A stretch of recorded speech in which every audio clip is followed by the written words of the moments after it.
morning, all. For starters, let me ask you to please talk to two persons. Introduce yourselves to two people whose name you don't know. Shake hands, hug them, and let's start the day like this.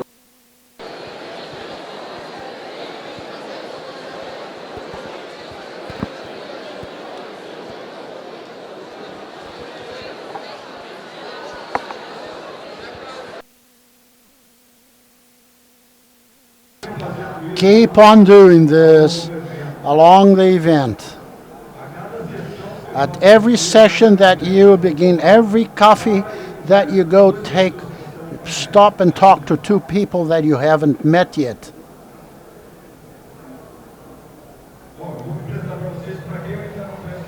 For those that I haven't met personally yet, I am Paulo Caroli, and I want to talk to you during the event.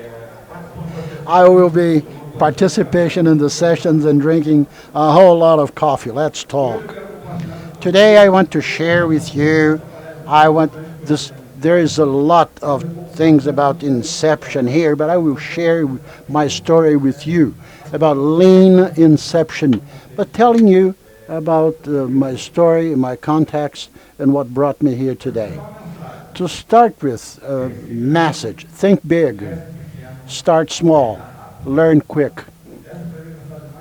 This is the strongest message for lean Inception, and this is what I have for my life. Think big, start small, validate whether what you want to do will work out or not, but learn quickly and move towards what you reach. The agenda for our lecture is this. I will begin by sharing a lot of context, and then we will tackle the issue of lean startup and MVP. We'll talk about lean Inception, and then a Q&A session. Context. Now I'll tell my story. I was born in Rio de Janeiro. I think I'll start from the university, in order not to disclose my age nor my past. You learn my age. I did computer engineering at PUC Rio in 1992. I joined the university, and there were lots of games and basics when I was a teenager. In 94, internet comes to the PUC. I went to the Catholic University, that is. I followed Sérgio Carvalho at the lab. That was the person who provided orientation at that time, guidance at that time. Same time when internet became available at PUC in Rio de Janeiro. And Sérgio had me doing research on objects. Papers, we downloaded papers from the internet. At that time, internet was used for downloading papers. There was precious little available. And we began to study analytical, object-oriented analytical methodologies.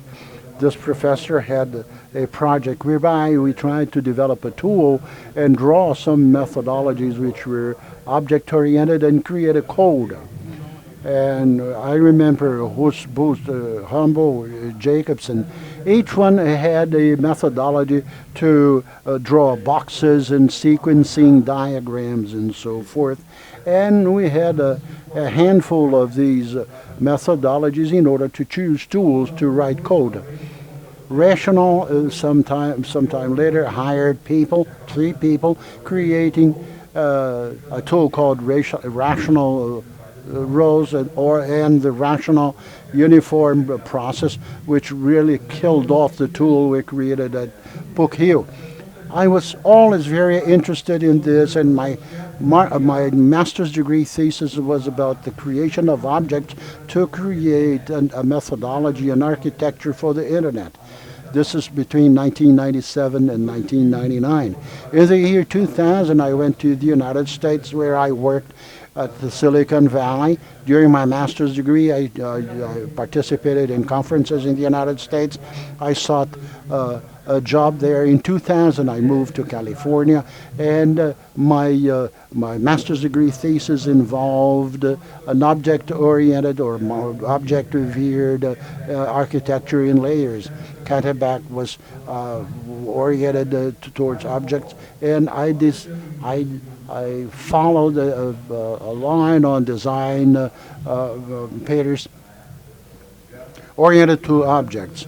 At the UCLA, I talked to Christopher Alexander Martin Fowler, who had written the IMLE, and when I met Canterbury, he was selling a book that he just wrote, Extreme Programming something, and I met him when he was writing the book. He was autographing the book, launching it in one of the stands. I bought the book. I thought it was a small talk programming book. Took the book with me to the startup, Extreme Programming. It made no sense whatsoever as concerns the manner by which we worked at the time. I showed this to our manager.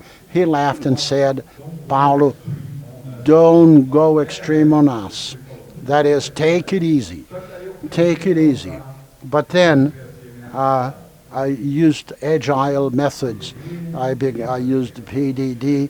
Continuous integration was impossible. There were no tools. And by 2003, 2004, I bought a book, The User Stories Applied by Mike Com.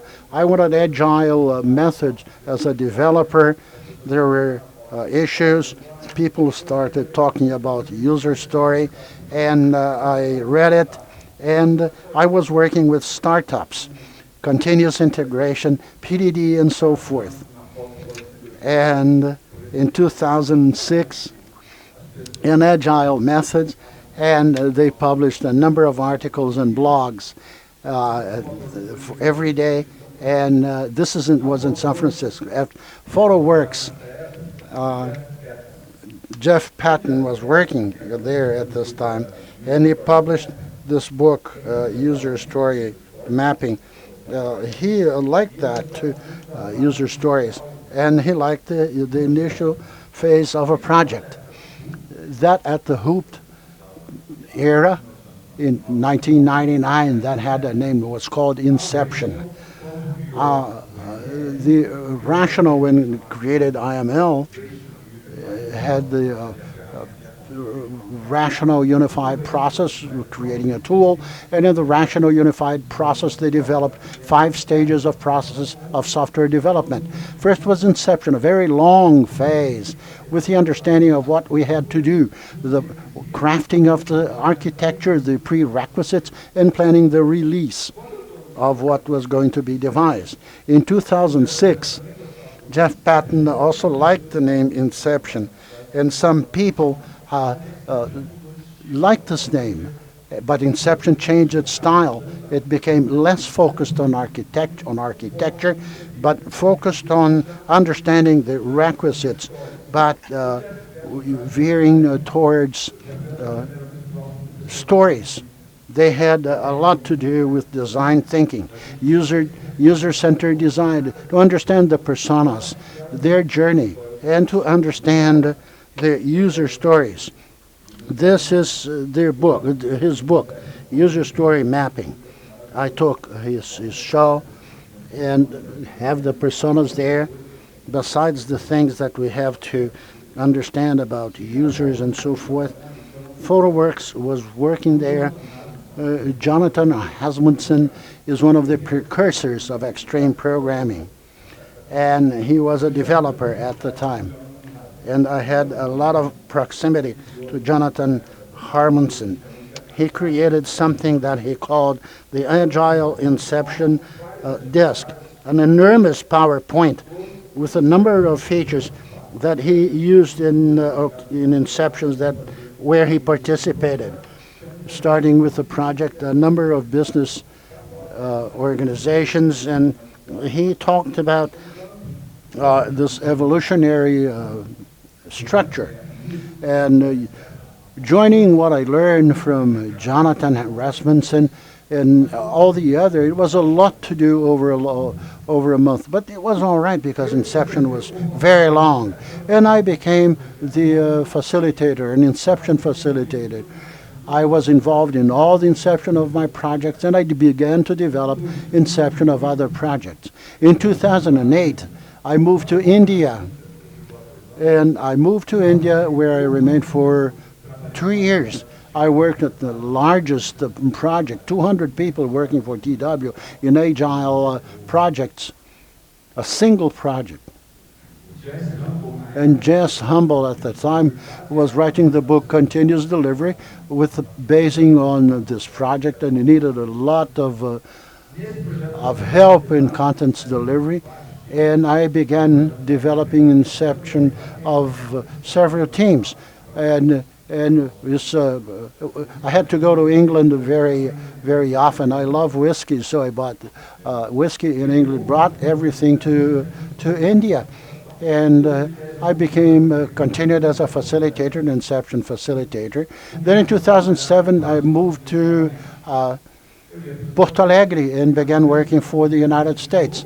I went to the United States. I remained there for 3 weeks, began an inception, then returned to Porto Alegre, was there, remained there for another 2-3 weeks and hired 5-6 people. Then we went to San Francisco, spent 3 weeks again, began a project, did the inception, and returned to Porto Alegre until my son João was born in 2011. Since João was born, I couldn't be away from him for longer than 1 week. I was the most experienced at PhotoWorks, and I was an inception facilitator. I bought my ticket for 1 week, and all the others 3 weeks, I didn't know what I was going to do, and I thought about 1 week there and the others facilitating from Porto Alegre. And remote facilitation is difficult. And I thought, how am I going to change? I'm going to come back in the last week. I'll ask ITW to do architecture, so I don't have to be there for very much longer. I had a Kindle, and I have a list of the books I read. In that flight, by coincidence, I opened the Eric Lee's book, Lean Startup. He launched the book in 2011. Many people talking, many user groups of the Silicon Valley saying that was a wonderful book. It wasn't my reading list. I started reading the book, and I never stopped. I actually finished the book, and when I arrived in San Francisco, Eric Ries was presenting there on the Salesforce. The Salesforce, they have an Agile meeting there once a month, and Eric Ries was presenting there Sunday evening, and one person from the TW had a ticket. He wasn't going. Eric Ries was very famous. He said, I'm not going, anyone wants to go. And then I went, I listened to his presentation on Sunday evening. Monday morning on the Inception kickoff, I changed my discourse. I said, people, we are here in the heart of the Silicon Valley, San Francisco, and you know the concept of NTP. So in this Inception, we will do it in 1 week, because the focus here is MVP, it's not the entire product. And that is how my attempt started, to shorten inceptions to 1 week. And of course the first one didn't work, the second nor the third. However, as time went by, I always tried to shorten it in 1 week. It started to work, and suddenly at about 2013 it worked fine, and that is what the book became. And I have an acknowledgement to make here, because since I shared many of these things with people from this community, I have a lot of feedback from 2 Brazilians. So Inception evolved with the feedback from you. I know I wrote the book, but I consider Inception ours. It belongs to this community, that its entire evolution came from you. Well, it is really, I'm here, thanking you. We see a lot of things from outside Brazil, and it is great to see something we created ourselves, And, well, the context. Everyone is saying that we are in the 4th industrial revolution. Now I'm going to tell you my view of the revolutions. The first industrial revolution at around 1800, circa 1800, I lived in the United States in the beginning of eBay. I collected old carpets from this time, the first industrial revolution. One of the first machines that was created by the human being is the machine to make cloth, to make fabric and make carpets back then. And my family had one, and they used to make carpets. However, with the vapor machine coming up, the steam engine that was created back then. With the steam engine, what happened was that all you needed to do was to cut the line, and the force of the steam would move the lever with the strength that human beings can't do it. And then we started this concept. However, the machine was very expensive, so instead of having that for one family, they created the concept of industry, where a group of families joined together, bought an expensive machine, and they all worked together in this machine, building fabric or something that they would need. And that is the concept of the first industrial revolution. Then it came the concept of urbanization, people moving from urban centers near these factories, and then an entire revolution started in our society. And about 100 years later, with the advent of electricity, the electric networks came to the urban centers. Now that machine that was slow, that you had to cut wood and put there, and the force of the steam would move, became very fast. The machine became more efficient. With the efficiency of the machine, now they created the concept of the assembly line. Not everyone needed to work around the machine. They created a conveyor belt, and there were many machines, and each one working at a different stage of that product that was being built. And then it came work specialization. We were handcrafters, and with the first evolution, we were all working, everyone together, very close to the machine. The steps were not very well defined. The second industrial revolution, the assembly line, categorized the work, and with this, the concept of having two types of workers: the manager, the one that is trying to get operational efficiency, and the people down there on the shop floor, getting their hands dirty. This was a great evolution. There were many theories about it, and many things influencing what we work, how we work today, how our society is structured. However, this happened circa 1900. In 1914, there is a thesis, a scientific management, that creates the concept of managers. You see, over 100 years later, and that is why this is very much deep-rooted in our society, this way of working based on jobs and positions and work specialization. Some decades later now, this is a bit closer to the time when I was born, when I went to the university, but the computers came up, programmable machines. I went to school, and PUC was the first school in Brazil to have the computer science department. When I entered, the first group had graduated, and internet started in 1994, and then there were the programs. We decided what the machine did at about 1990 something. With the internet coming up, we started having small companies like Google, Facebook started to crop up, and the big empires, and the way we live our lives started to change with the social networks and so on and so forth. Now we are in what we call the fourth industrial revolution: the Internet of Things, artificial intelligence, drones, energy is less expensive. This is the exponential curve of technology adoption. This is the time we're living right now. So the issue is that there are new theories that we need. Now we can no longer move forward based on the second industrial revolution. On the third, some things were not fitting. That is why came the agile methods. On the fourth, it fits even less. So this is the time we're living through right now. I have already thanked the people who helped to write this book. Here are some celebrations right after I launched the book here in Brazil. It was the first in sales for some months in Amazon.com. And there was one that really called my attention back then. It was right next to mine, the Charles Darwin. It was very near Charles Darwin's book. And I'll tell you another story based on this, a story of evolution. Charles Darwin.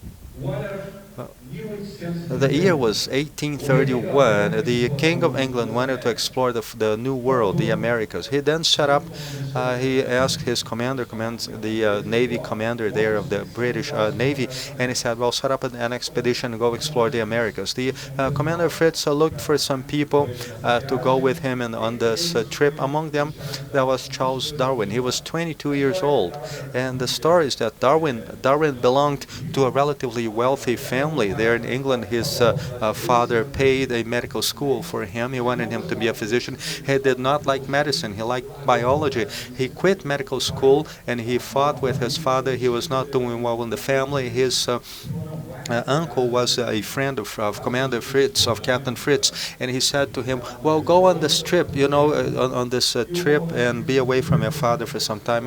And Captain Fritz asked him, well, you're going to be the trip reporter. And that came all the material he uses in the studies that he carried out throughout his life. However, there's a very interesting experiment he ran, and he was very famous for it. It was in 1934 when he came to the Americas. He went around and he went all the way to the Ecuador and Galapagos Islands. Galapagos Islands is a group of islands there in the line of the equator, and the islands there have the climate are near enough and similar. The islands are far in such a way that a bird cannot fly from one island to another. And he noticed that there were some birds in the different islands that were very similar with very tiny differences. In one island the food, it was a harder nut. His beak was harder to break the nut. And in the other island, that the abundant food type was a kind of soft berry, they didn't need such a hard beak.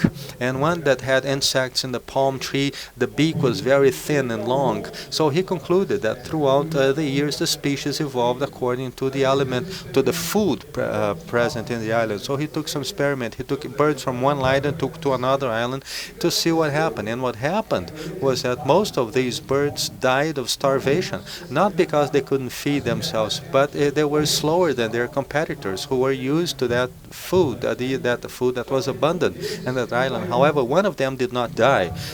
It was fast and adapt and survived in the new island with the food stuff that they had available there. And he then concluded that this bird very likely is the one that will be alive in 1,000, 2,000 years from now, because the climate in the earth will change, the food stuff will change, and those who do not adapt will disappear, will vanish. And this is what is happening with our companies in the fourth industrial revolution. The environment is changing. It is changing very fast. Those who don't adapt, they will vanish. They will disappear. This is the difficulty we're living through in our companies. You have to be able to help the companies to adapt, to change fast, and that is why Agile Methods is so famous, because with speed you can adapt quickly. So, and then going back to the history, I was back in the school in 1992. I didn't speak any English back then.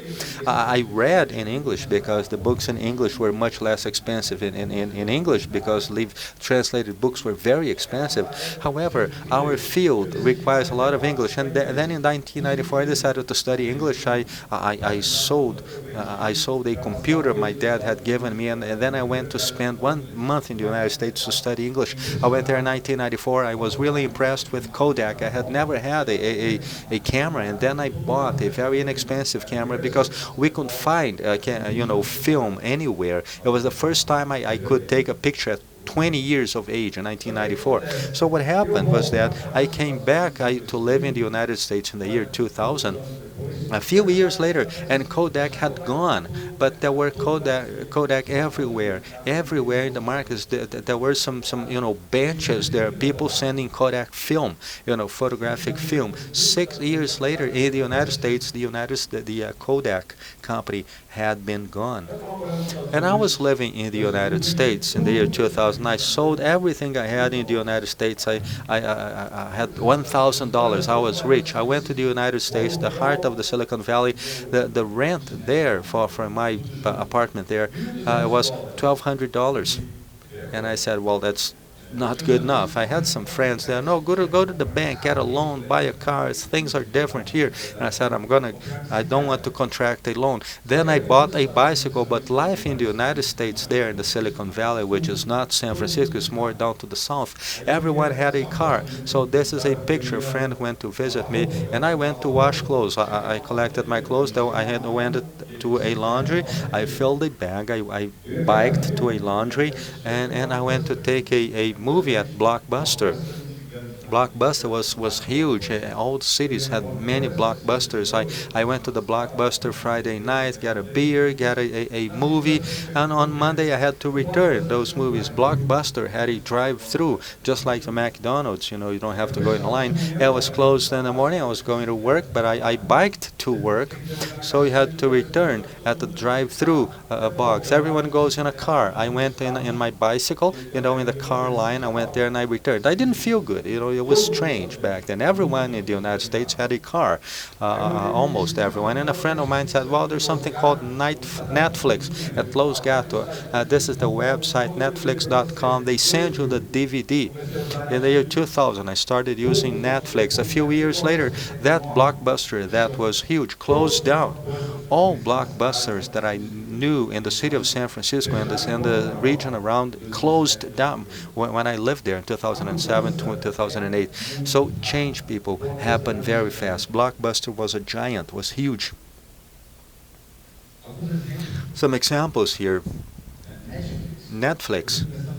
It started very small in the United States. I saw it being born. It's a giant now. I go to buy a TV in Porto Alegre a few years later, and the remote control, there's a huge button there called Netflix. It's written there, Netflix. And I said, I can't believe it. That small startup back then is this. I then moved to Barcelona now in July. I bought a TV there, a TV set, and the control 6 buttons. One of them was called Netflix. The other 5 are not Netflix. A few years later, look at how fast things move, people. And then Easy Taxi came up. Well, it's mastering the market. 1999, Uber came up. 2009, Uber came up. So we have to be constantly evolving. Nobody is a giant forever. So this is the time we're living through. What is my conclusion, people? Well, we have to change our practices. We have to change our practices. I did this. There are many practices I used that I abandoned. I even stopped talking about this topic. Even in agile methods, for example, this triangle there, the iron triangle there. Those who are over 30 years know this. We use this in agile methods. You see my backlog, you can fit so many stories. If you're going to add one, you have to remove another. We have the control. So if a story comes up here, the scope line will go up, it will reduce. This is how we work. This is how I worked until a few years ago. And this has changed. These are old techniques. Quality has to be good, always. However, we're not going to be able to control the project scope. It changed now for product. The big successful companies now, they are working this way, view, measure, learn. And like Eric Ries wrote in his book, the focus now is not in the project. The focus now is let's write a product, let's test it, validate it. There's learning from this. If it's worthwhile, more learning, let's decide for the next step. And then you evolve. You evolve with your product, with your initiative. It is totally different, totally different. It is no longer a project.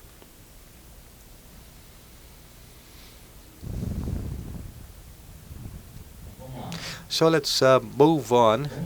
Now let's change and talk about a lean startup and MVP. Some examples here, and I used this example very much, the cake and the cupcake. Now, I used very much this example in the past. In my master's degree thesis, it is an architecture in layers, and this is how we worked. We created the layers of database, everything related, and then the objects, the business objects, J2EE, and then the interface, event-oriented interface. In the same internet, we had an event-oriented architecture, and this is how we developed the digital products back then. I then came to the United States, the agile methods, the history of the story of the user, and my discourse is that we will no longer have an entire layer then to build another one. Now we deliver the user stories piece by piece. We'll talk about the cake, we will do an inception to understand the cake, but we will cut this cake in slices. We'll use Sprint or something like that, or Kanban,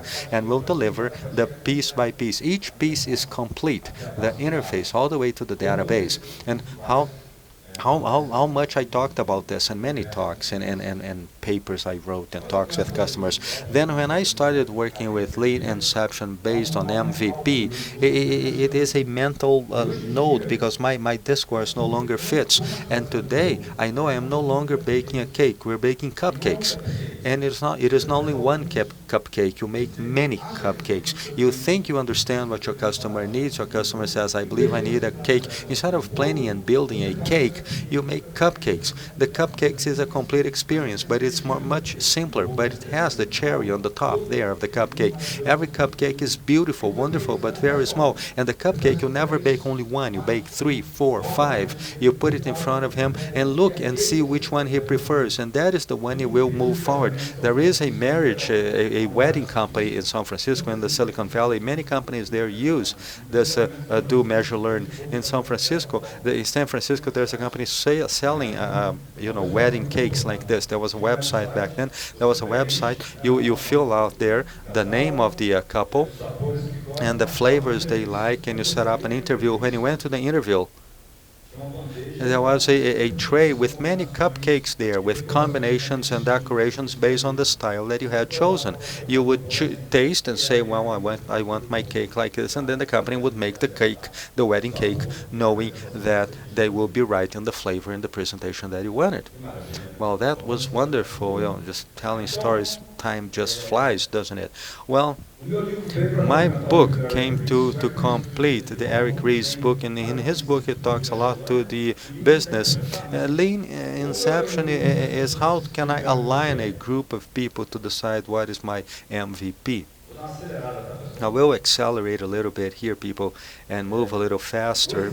Well, the example of the big scissors, I go to large companies in the business, somebody says, I need a cart to cut the grass. No, when you set up an MVP group, the solution is always a big scissor, because when you have that, you can validate the basic business hypothesis. If I have a big scissors like this, somebody will buy, somebody will use it.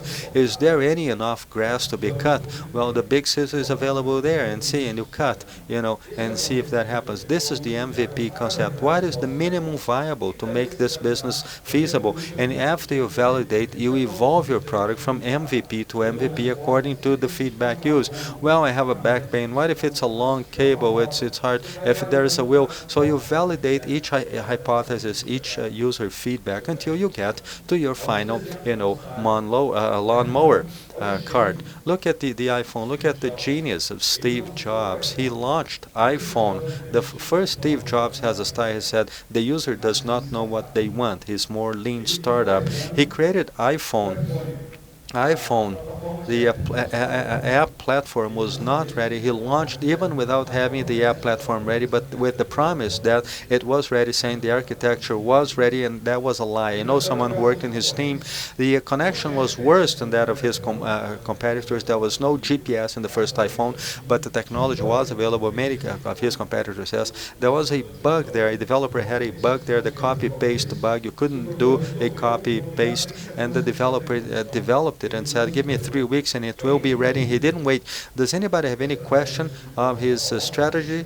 Steve Jobs works with MVP. He was testing the market. He was validating whether or not people would use this device to take pictures, if the developers would want to develop apps for iPhone. Another that I like too much, Mark Zuckerberg. I met him, not in person, but I met people who were close to him. Mark there at MIT, he had a simple idea to build a website in one day, very simple website, but he didn't validate with everyone. He copied emails from his friends of his computer engineering group there, and then he made it available. People used, gave him a feedback. He met Eduardo, who studied economics. He talked to Eduardo. Then they tested it in all computer engineering department, copying emails and moving it to the database. Then engineering and computer science. Then economics, and then he moved it to everyone who had at MIT, then MIT and Harvard, then universities in the United States and Europe, and that is how it happens. When Facebook launches a feature, he validates it before it comes to your hand. So this is the concept of MVP. MVP. MVP is not only for the beginning. The build, measure, learn is for any new functionality you add to your product. An example here, Easy Taxi, a startup weekend in Rio de Janeiro, the second place. Thales and Vinicius, they created this. Second place. They didn't get the big prize. They got less than 500 reals. They couldn't, leave their jobs, so they created easytaxi.com. We call you a taxi. What's your name? What's your address? What's your phone number? Call now. And that when you press that button, had no code. It was an HTML code that would send those fields to his email. What did he do? 100 reals at Bing to buy advertisement at Bing, only for one neighborhood in Rio de Janeiro. When an email came, he would call. They had 3 taxi co-ops. Hello, my name is Rodrigo. I need a taxi to this address. Tell me how long it will take. And he would send the user a text message. With that, he validated a billion real business. This is MVP. So validate your idea and move on, evolving your product. So if you have an idea, an experiment, it seems that the idea is good, you get a group of people together, do an inception, decide on the MVP, and go straight to the street and start going this way and move this way or not according to feedback, or cancel things that don't make sense. Because the keynote is great. You have to tell stories, and these are details, but this is all in the book. This is old knowledge already. The example of the bridge. You have to build a bridge. I saw a bridge being built in Rio de Janeiro from Costa Azul to Rio das Outras. It took years, and then a new concrete bridge is built. If we build a bridge today in the digital world, it is not the architect that will decide, I will build some bridge here. No, you put some wooden boards there, some places in X helps us. Well, I believe people want to cross here, there, and there, and you put in measure how many people would be moving there. The one that has more people using, you evolve your bridge, and then you build, make it a little bigger. Then a bicycle would come, a motorcycle would cross, and then you evolve further. Well, now cars would cross until a truck would come and pass, and the bridge would fall. The bridge would not fall in the past, but today, working with MVP, bridges fall and break. So the bridge cannot fall, cannot break. So MVP needs to have someone looking at the business aspect of UX and technology so that the bridge would not break and fall. But this is hard to get aligned. That is why somebody has to be looking at it, has to be looking at these 3 perspectives and look for intersections. It is not easy to find this intersection because it's just like the cupcake, the iPhone, it is incomplete, but the experience is wonderful, but you're not going to develop it from bottom up. There has to be a slice of it, involving everything, or looking at the part of technology, the architecture. You have to imagine how this will be, but you're not going to build few components and say it's MVP. MVP are all the components together, a slice from top down that the user will use. Another viewpoint from the business point of view, somebody has to look and see if it's going to make sense economically. You're not going to build something. Look at how many people downloaded my app. No, you need to show that it might not be generating revenue, but it shows results, so showing that in the future it will generate income. It is hard, it is difficult to decide what the MVP will be, and then a lean inception comes up. You get it together. I'll speak a little faster so we can have time for questions. So you bring together, everyone pulls one side, business X technology, so you need to business UX technology, so you have to gather together a group of people. And this is the idea of lean and inception. And so you get people together from different areas, different fields, different technologies, and people, on that final topic here is just an app for a hospital. You get people together from the hospital as well for 1 week doing the workshop, the lean inception workshop.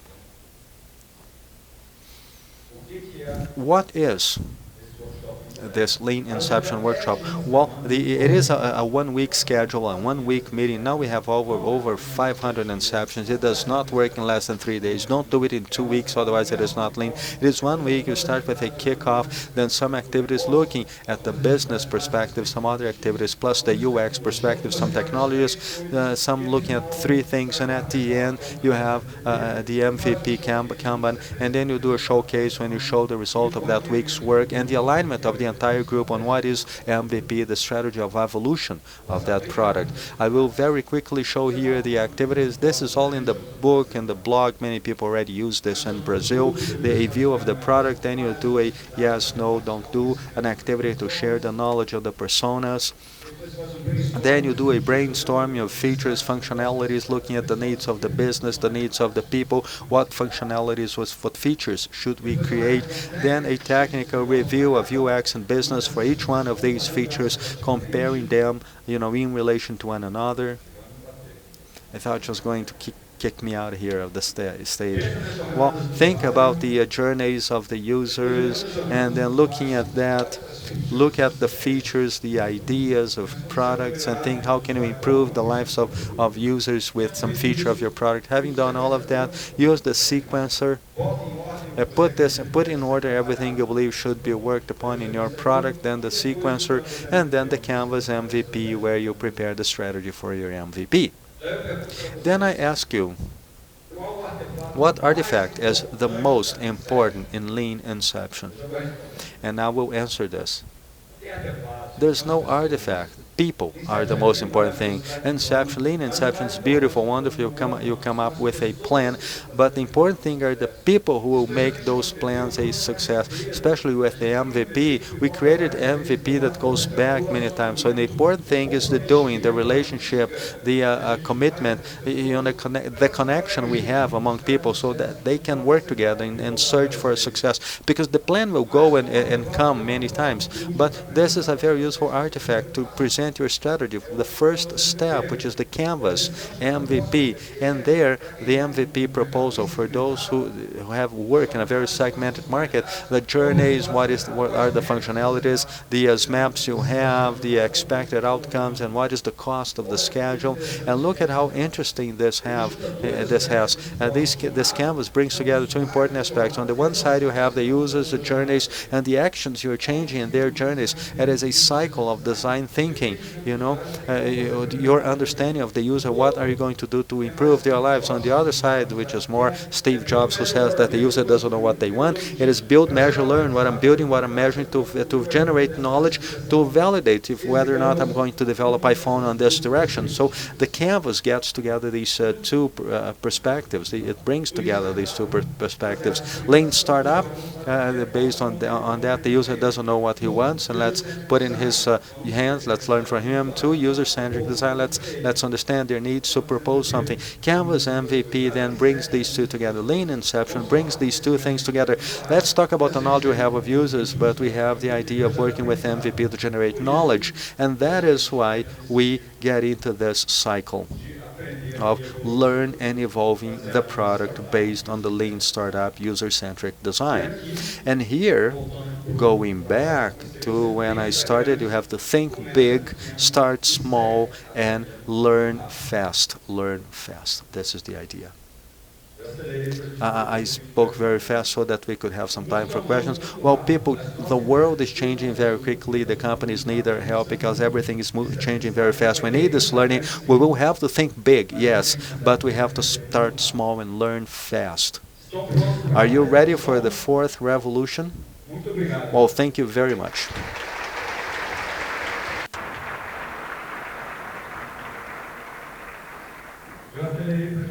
I spoke fast, such that we could have time for 2 questions. Does anybody want to ask any question? There's one back here. Caroli, my name is Lain. Congratulations on your paper. I am really in love with your work. It really helps us a lot. I have a question, and perhaps I didn't understand it, but in the facilitation of lean inception, when you come to the personas, when you get to the persona, that sometimes with the customers, they had difficulties, they found difficulties of speaking about their users, and also to design or adding a picture or including the actual name.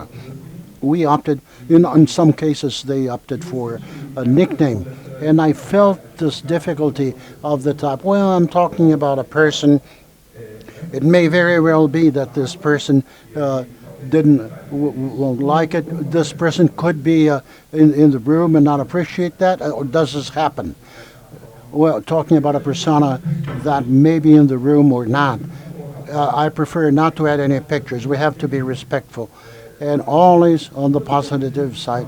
And if it is specific for a person and this person is in the room, if it is more comprehensive, I prefer not to have this person in the room because the directing may be biased. I would like to have somebody from experience to interview the users, and this person will bring in the knowledge from several users. I was in Lean Inception, was a bank, something I would do for the agencies, and they brought in one branch manager, and he influenced the advancement and the understanding of everybody. He is a branch manager, he knows a lot. After we did the MDP and launched it, we found out that this single branch worked differently than all the others. Regrets. Very nice that we have somebody there. No, better to have some previous work, interviewed all the branch managers and bring this to Lean Inception. Another one? Here. I'm here at the bottom, at the end. My name is Plinio. I come from Localiza. Congratulations on your efforts. I follow up on your work, and I think this is tops. Your work is tops.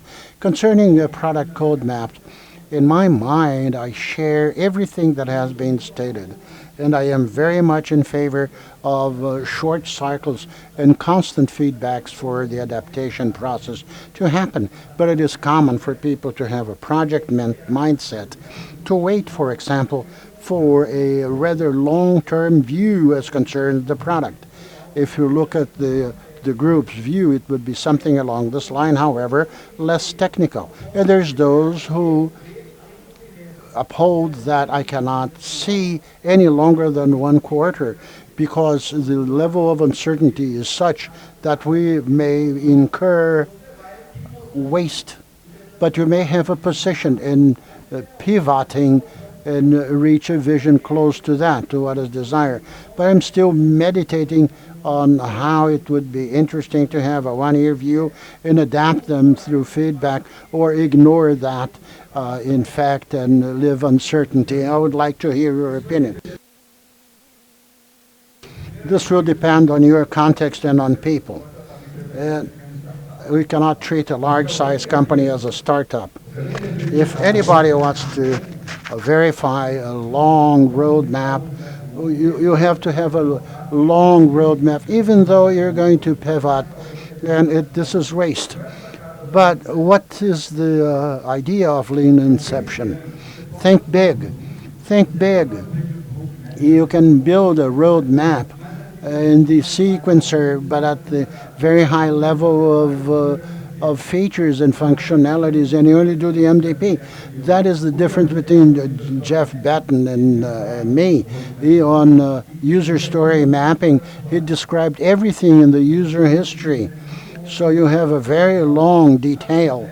And in Lean Inception, we think about the product as a whole. You may have a sequencer. I don't have long sequencers, but this one may be long in terms of functionalities, but it will respond to the expectations of this person. But the entire focus is beyond the MDP because of the long sequencer, and you will end up answering to the expectations of somebody who wants a long roadmap, but with much detailed MDP level, which is the first step. And since Faber is here, when there is a need to describe functionality in the future, you can have a product backlog building and take this feature from the future and include the stories of the user. When you want the features in the user stories, you develop an MPB. Again, thank you very much. I'll be here the entire event. Again, thank you. And Lean Inception belongs to this community. It is not mine. Thank you.